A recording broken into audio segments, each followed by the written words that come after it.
And welcome everyone once again to a fresh new episode of Osprey Observer TV from wherever you may be watching or listening to our show. We certainly appreciate you liking, subscribing, and following us on all of our platforms. And don't forget, if you missed a single episode, we have the entire library available to you on our YouTube channel. Just search Osprey Observer. We have lots of great episodes on there for you to follow along. And today is a very special one because we don't typically like to talk about ourselves, but we absolutely have to because we have a very special person to recognize today. Tell us, Marie, who's that sitting next to you? Oh my goodness, it's very hard to believe because we were just babies when our history started. But Kerrie Hoening, who is our Valrico and FishHawk advertising rep.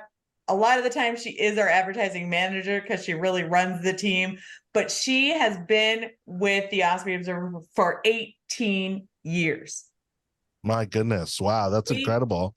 We've been publishing newspapers for 21 years, and Kerrie joined us when we were just a 3-year-old little baby paper, and we were in our young 20s with little tiny kids. And oh, wow. All of a sudden we looked at the calendar and 18 years had gone by. So we really need to acknowledge that fact that we have gone through a recession together. We have gone through a pandemic together. We have raised our children. We now have college kids together.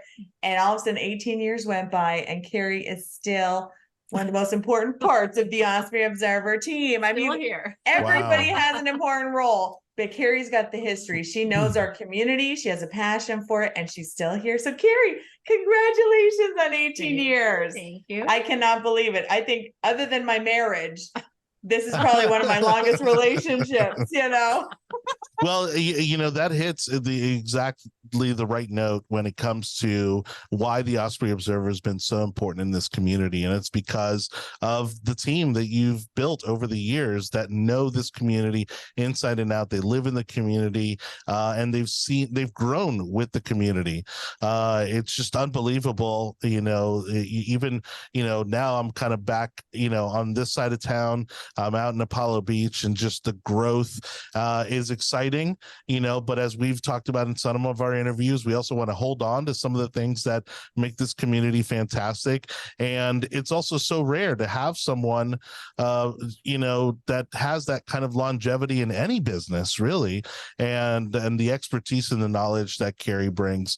I can't even imagine. You can't put a dollar sign on it. I mean, it's just invaluable. And, kudos to you, Kerrie. What is it? What has been your motivation all these years? And because you have been through all the ups and downs, these past 18 years, what is kept you going? Well, I think the biggest thing would be working for a local company that infuses life and energy and support into my local community. Allows me connections in a way that I wouldn't get just working for any old company and doing any old job. It's just, not to mention, the flexibility, as Marie mentioned, we started when our kids were little, and now our kids are in college. And Marie didn't even have one of her kids when I first met her. So it's been really fascinating and fun to be able to have that flexibility, to be able to raise my family, give them focus and attention, and at the same time, infuse life and energy and support into the community as well. And someone who was also in a very similar stage of life, right? I'm sure that helped because you have that understanding and those interests. And again, I think what makes any community amazing is the relationships that you have built with business owners over the years. Tell us about, how special some of those relationships are and why they've been such a key to the success of Osprey Observer. Well, for example, whenever I first started working for Marie, she was looking for a Valrico rep. And so I was able to start knocking on some doors with some established businesses, but very quickly thereafter, FishHawk was starting to expand. It was only maybe a third of the size it is now. They didn't have the park square. They didn't have any of the businesses on the boulevard. So she needed somebody to start managing that. And being a FishHawk resident, it seemed like a good fit. So being able to go in and literally meet every single business owner that was starting out in that community was really exciting for me. So years later, many businesses that started with us years ago are still with us today. Those people are friends. We can coalesce and do things together. I would say the biggest impact would be that anytime we have some kind of charitable event, which our community is constantly supporting charities, right? Yep. It's great that we can rely on each other for support in that respect, financial support, donations, just bodies, just love for East Hillsborough in such a way that we can have these relationships that we built over the years to, be able to elevate those types of charities in our area. It just makes us an all around better community. So I've really had the privilege of being able to meet people from the ground up for many, many years. It's a privilege for me. So. Yeah. And so how has the evolution really of, remote work, or even doing stuff like this, like a podcast, how has that influenced, what you do on a daily basis and what Osprey Observer is able to do?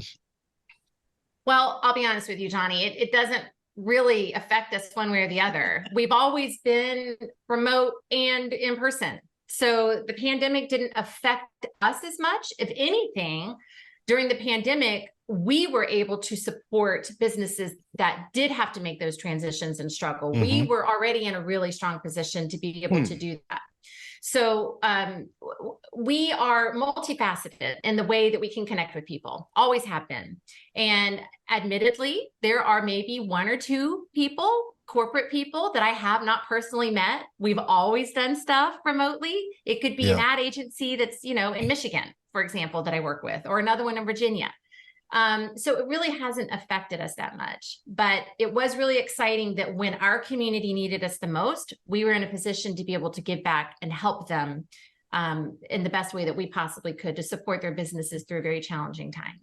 Well, and I would say right now is that very moment. I mean, we are seeing a large contraction of print media when it comes to, the larger entities, when we talk about even, the Tampa Bay Times or the New York Times and the Washington Post, like all of these, the industry as a whole is contracted, but that makes the Osprey Observer that much more important because nobody else is going to cover the news and the businesses of our community the way that you guys do. Well, right. It's like comparing apples to oranges. I'll have some people who tell me I can't, I don't want to invest in print media. Well, we're not print media. We are your local community newspaper. So because we focus on the things that our community cares about, people read us. And when people read us, they support our local businesses.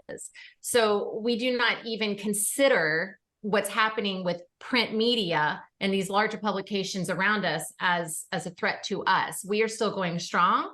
We've never, even when we had the housing crisis in 2008, when people were losing money, even when we had the pandemic, even now when people are feeling their dollars are really tight, we've never struggled and suffered on our end. We have made some accommodations to help businesses, sure, but it hasn't affected us on the whole.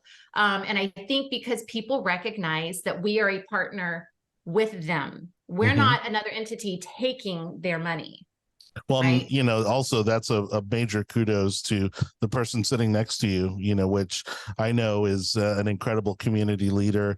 I can imagine she's also an equally incredible person to work for. And part of that comes along with, making some of those tough decisions and evolving and also, again, continuing to provide an incredible service to the people who've allowed the Osprey Observer to have the longevity that it's had. I don't disagree with you at all. I mean, we are two alpha females. We're very opinionated. And listen, there were probably at least 3 times in our 18-year history that we almost divorced. Or needed therapy. Couples therapy. But we do respect each other and we make each other better. Marie knows that I am going to do everything I can to make the Osprey Observer the best it can be. And I know that that's her feeling as well, obviously. So we're going to push back on each other. We're going to give each other ideas. We're going to inspire each other. So, but but we make it work. So, that's in any relationship, it's never perfect, but it is valuable. I have learned a lot. There's a lot of things that I learned early on from Marie that I have integrated into my own. I don't like using the word sales because I don't think I'm a salesperson. I really don't. I never push anybody into buying something. We offer something that we feel is a benefit. I encourage people to partner with us. But the things that she has taught me have really elevated my ability to be able to communicate better, establish expectations, engage people. I've learned a lot from her. And so, I've taken that throughout my success throughout the past 18 years. So. And I have to add to that, and the same token, I've learned a ton from Kerrie. When we first started working together, I was like, oh my goodness, this woman, this mom is so forceful and so decisive and so insistent that things go her way. And then we have always done a lot of things to do team building, to do education. We've done the Myers-Briggs, we've done the DISC, we've done personality trainings, we've done team buildings and retreats over all the years. And we're always trying to expand and learn. I can't say I came into establishing a business knowing everything. I've definitely changed and grown. And I think part of our success has been being locally owned. We could immediately adjust and pivot at every given moment. We did not miss a single edition through the shutdown and the pandemic because we could immediately pivot, go remote, offer remote work, offer everyone, the opportunity who wants to come back to the office, who wants to work entirely remote. Some of our staff have maintained that remote status. Some have come back into the office. So we give everyone that pure flexibility of working for a small business, family first, then the community, then our position. And as long as the job gets done, we don't micromanage our people. We give them expectations and make them their own bosses. But what really gave me a reflection to realize how much I could appreciate Kerrie is when we did personality tests and came out with the same personality. And I never in a million years would have said, Kerrie is so organized, meticulous. She is an Excel spreadsheet guru. And I like to be organized. I would love to be organized, but I'm a little more on my piles, pile up, and then I get to every task. And, she is much more meticulous and detail oriented than I am. I'm sort of more of a pie in the sky. Oh, it'll happen. We'll make it happen. We have people for that. It's great. We'll get it done. She's ideas. Yeah. I implement. Yes. Mm-hmm. And our personalities are exactly the same. So we have learned the symbiotic working relationship, the marriage, as we say, and 18 years have gone by and it seems like a blink of an eye, honestly. It does. It doesn't seem like that long. And even for you, Marie, I would say, one of your major accomplishments, I think any business owner, entrepreneur who has employees will tell you, is to be able to retain amazing people like Kerrie. I mean, that's also not an easy task because, people, I think, again, maybe, you got the grass is greener, type of mentality. And, or they feel that maybe, they want to try other things. And so to retain someone, again, at that level of expertise and knowledge and is also an accomplishment in and of itself. Most definitely. And I would say for most of our team, the Osprey Observer has been their longest running job that they've ever maintained. So we've hit 10-year marks, 15-year marks. Kerrie is our second staff member to hit the 18-year threshold. But we retired out our first employee, Michelle Colsanti, who hit that 18-year mark. She then retired and is enjoying her retirement and her grandchildren's lives. And we still, stay in touch. She's still Osprey family, but Kerrie's continuing on beyond that 18 mark. So don't ask me what we're going to be able to do to acknowledge 20 in 2 years. I better start planning now because it's going to be huge for all of us. Awesome. Well, congratulations again to both of you, for just building an amazing relationship, an amazing product. Because I personally, came to know both of you as a client, as a customer, and I know what you're able to do for local businesses, and so I'm sure I can speak on behalf of a lot of your clients. When I say thank you for just everything you do and really making this and and continuing to hold on to the community aspect of, Eastern Hillsborough County, that, really, has embraced what you guys are doing. And equally, you have embraced what's happening in the community. And I think it's a symbiotic relationship that is unfortunately far too rare these days. Yeah. Yep, I agree. Yeah, 100%. All right. Well, here's hopefully maybe we'll be doing this again in another 18 years. And, but congratulations, Kerrie, Marie. And again, thank you so much. Thank you, Johnny.